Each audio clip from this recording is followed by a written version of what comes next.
Hey, what's up guys, and welcome to another Arc Garage video. Today I'm gonna show you how to fix a non-operational taillight on Alfa Romeo 147, and that's actually one of the very common issues on this car. Now, regardless of whether you press the brake pedal, turn on the lights, or turn on the indicators, none of those things work, so there's a slim chance that that's due to the bulbs. Here's what I'm talking about. The indicators are on, the brake light is activated, and you can see that none of those things work on the right side. The first thing that I'm gonna do, I'm gonna unplug this white connector, and to do that just press the clip on the side and pull the connector out. If we take a closer look here, you can see that the connector is charred pretty bad on the right side, and that's because this side right here doesn't have good connection with the pin on the taillight itself.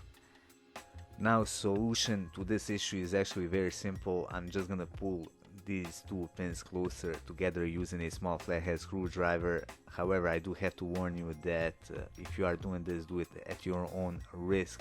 The best thing would actually be to replace the connector altogether, but I can't source it on such short notice.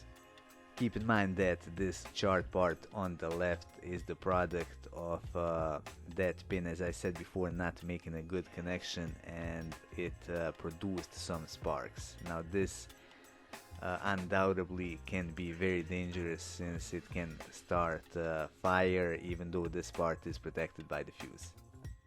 So basically I pushed all of the pins closer together, and now I'm just gonna plug the connector back in.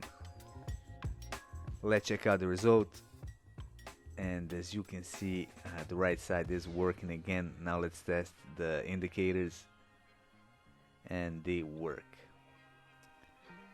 Let's see the brake light and reverse, and as you can see, everything is working as it should. Anyway, that would be all for this video. I hope you find it useful. If you did, hit that like button and support our channel by subscribing.